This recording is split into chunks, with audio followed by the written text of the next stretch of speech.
Hello friends, मैंने कुछ time पहले एक किताब पढ़ी जिसका नाम है पैलेस ऑफ इल्यूजन, जिसे चित्रा बनर्जी ने लिखा है। और अगर मैं आपको चित्रा बनर्जी के बारे में थोड़ा बता दूं तो वो एक इंडियन बॉर्न अमेरिकन ऑथर है जो कि बेसिकली वेस्ट बंगाल से बिलोंग करती है। तो अगर आप चित्रा बनर्जी पढ़ने की सोच रहे हैं तो मुझे लगता है पैलेस ऑफ इल्यूजन आपके लिए एक अच्छी चॉइस हो सकता है। मुझे पहली दफ़ा रेकमेंड करा था इसे एक बुक शॉप के ओनर ने, और तब मुझे ना चित्रा बनर्जी के बारे में कुछ पता था और ना ही ये कि पैलेस ऑफ इल्यूजन किस चीज़ पे बेस्ड है। पर फिर उन्होंने इतने कॉन्फिडेंस से कहा तो मैं भी उसे घर उठा के ले आई। और जब मैंने घर आके उसे पढ़ना शुरू किया तो पहले कुछ एक शब्दों में महाभारत लिखा हुआ था और मुझे ऐसा कि महाभारत कौन रेकमेंड करता है किसी को, और फिर पढ़ना कैसे उसे। पर after reading a couple of pages I realized कि नहीं, ये महाभारत नहीं है, it's actually Draupadi story with her own narrative जो कि चित्रा बनर्जी ने लिखी है। और उस हिसाब से ये महाभारत से बिल्कुल अलग हो जाती है। क्यों? क्योंकि आपने आज तक जहाँ भी देखी हो महाभारत, जैसे आपने बचपन में कोई सीरियल बचपन में महाभारत सीरियल देखा होगा या बड़े हो गए, क्योंकि बहुत सारे वर्जन आ चुके हैं महाभारत के, जो भी देखेंगे आपने उसमें ये चीज़ देखी होगी कि हमेशा जो क्या होता है कि महाभारत में हर किसी का नैरेटिव दिखाया जाता है। जैसे कुछ भी सीन होगा तो उसमें भीष्म पितामह ये कह रहे हैं, या कर्ण ये कह रहा है, दुर्योधन ये कह रहा है, द्रोणाचार्य ये कहते हैं, युधिष्ठिर ये कहते हैं।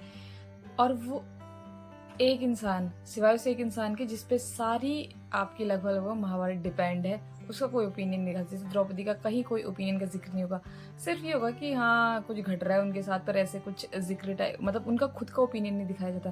तो उस हिसाब से ये जो किताब है वो पूरा एक डिफरेंट पर्सपेक्टिव है, different take on Mahabharata, different story, a complete new story. और क्योंकि आपने कभी द्रौपदी को सुना ही नहीं, मतलब महाभारत में बाकी सबका क्या सुना, पर द्रौपदी को आपने कभी जाने ही नहीं ढंग से, तो उस लिहाज से आपको एक द्रौपदी एक पूरा नया कैरेक्टर लगेगा आपको।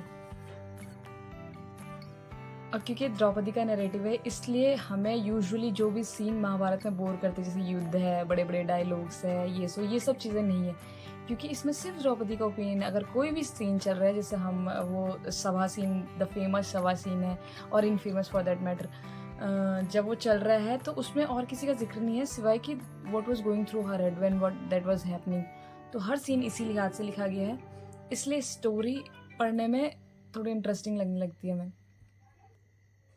और सबसे बड़ी बात, जो किताब लिखी गई है वो बहुत अच्छे से लिखी गई है। आई थिंक जितने भी एक तो ग्रिप है किताब में, और जितनी भी उन्होंने इमोशनल लाइनिंग्स लिखी है, चाहे वो किसी का भी एंगल दिखाया गया हो, चाहे द्रौपदी और कर्ण का दिखाया हो, द्रौपदी भीम का दिखाया हो, द्रौपदी या उनके भाई का दिखाया हो, या द्रौपदी या उनके महल का जो अटैचमेंट, 10 साल द्रौपदी एक महल में रही और वो इल्यूजन से भरा था, इसीलिए इस किताब का नाम पैलेस ऑफ इल्यूजन है। तो उन्होंने जितनी भी इमोशनल चीज़ें लिखी है उस पर उनकी ग्रिप बहुत टाइट है। She exactly knows which pearls of your heart to touch, मतलब बहुत बेहतरीन लिखा गया है। तो आप बेफ़िक्र होके कि इसमें महाभारत जैसा कुछ नहीं है, ये बिल्कुल एक नई स्टोरी है आपके लिए, एक बहुत ही फ्रेश स्टोरी है, बहुत अच्छे तरीके से लिखी गई है। आप ये सोच के इसे पढ़ सकते हैं। और प्लीज़, अगर आप अपने रिव्यूज़ ज़रूर दीजिए। अगर आप पढ़ना पसंद करते हैं, आप इसे किताब को पढ़ें और उसके बाद अपने रिव्यूज़ ज़रूर दीजिए कि आपको किताब कैसी लगी।